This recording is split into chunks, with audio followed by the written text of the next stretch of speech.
السلام علیکم ناظرین، میں ہوں فاطمہ۔ سب سے پہلے آج کی اہم خبریں۔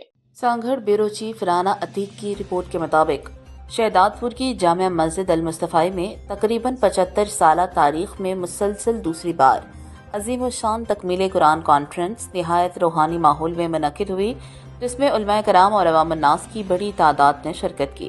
اس موقع پر ممتاز عالم دین حضرت مولانا قاری عبدالرشید رحیمی نے خطاب کرتے ہوئے باطل مہدوی نظریات کے خلاف دو ٹوک موقف اختیار کیا۔ انہوں نے کہا کہ شہداد پور میں دائرہ مہدویہ کے خاتمے کے بعد یہ مسجد قرآن و سنت اور عقیدہ حقہ کے فروغ کا مرکز بن چکی ہے، جو اللہ تعالیٰ کی خاص نصرت کی علامت ہے۔ انہوں نے واضح کیا کہ درست عقیدے کے بغیر کوئی عبادت اللہ کے ہاں قابل قبول نہیں۔ انہوں نے مزید کہا کہ مہدوی مذہب کی بنیاد سید محمد جونپوری نے رکھی، جسے امت کے جید علماء نے ہمیشہ باطل قرار دیا، اور اس سلسلے میں انہوں نے میران صاحب کو بھی بارہا حق کی طرف رجوع کی دعوت دی۔ کانفرنس سے خطاب کرتے ہوئے جمعیت علماء اسلام ضلع سانگھڑ کے امیر مولانا شعیب حسن عباسی نے ختم نبوت کے تحفظ کو امت کی بنیادی ذمہ داری قرار دیا اور اس جد و جہد میں انجمن دائرۃ الاسلام کے کردار کو سراہا۔